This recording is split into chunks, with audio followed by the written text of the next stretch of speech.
લીંબડી મુકામે શાંતિ ભવંતુ અંજન સલાકા પ્રતિષ્ઠા મહોત્સવ નિમિત્તે 20 સ્થાપનક પૂજન સહિત વિવિધ કાર્યક્રમો યોજાયા. આ તારીખ 2/2/2026 સોમવારના રોજ બપોરે 1 કલાકે આપેલ માહિતી અનુસાર શાંતિના સારથી જીન શાસન રત્ન અયોધ્યાપુરમ સુમેરુ નવકાર તીર્થ પેરક પરાસલી તીર્થ પ્રતિષ્ઠાચાર્ય બંધુ બેલડી પરમ પૂજ્ય આચાર્યદેવ શ્રી જીન હેમચંદ્ર સુરીશ્વરજી મસાની નિશામાં યોજિત શાંતિ ભવંતુ અંજન સલાકા પ્રતિષ્ઠા મહોત્સવ લીંબડી કામે યોજવામાં આવી રહ્યો છે. તે અંતર્ગત 20 સ્થાપનક પૂજન, નવપદ પૂજન અને પીઠિકા પૂજન બાદ ચતુર્વિધ સંઘ વાદ્યગાતે નાના પાઠશાળાઓના બાળકો સાથે પ્રભાત ફેરી ધ્વજ કલશ કુંભ લઈ લાભાર્થી પરિવારને ત્યાં ગુરુ ભગવંત દ્વારા માંગલિક ફરમાવવામાં આવ્યું હતું.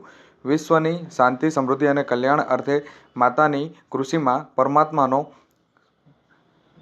ચયન કલ્યાણ અવિતુર્ય પ્રભુના માતા પિતા ઇન્દ્ર ઇન્દ્રાણી પ્રિય વંદના દાસીની મંત્રોચ્ચારક પૂર્વક ચોથસપ્ન પ્રસંગની ઉજવણી કરી પુષ્પનક્ષત્ર અમૃત સિદ્ધ યોગના મુહૂર્તમાં હસ્તિનાપુર નગરીમાં મહાચમત્કારિક લબ્ધિની ભંડાર એવા ગુરુ ગૌતમ સ્વામી પ્રભુની માંગલિક અનુષ્ઠાન કરવામાં આવ્યો, જેનો ભજન પાથરવાની ચઠાવોનો લાભ શ્રાવક દ્વારા લેવામાં આવ્યો હતો. તેમજ પ્રભુ ભક્તિ દ્વારા જે પ્રભુની ભક્તિ તથા ધાર્મિક સાંસ્કૃતિક કાર્યક્રમો સંઘ દ્વારા કરવામાં આવ્યા હતા.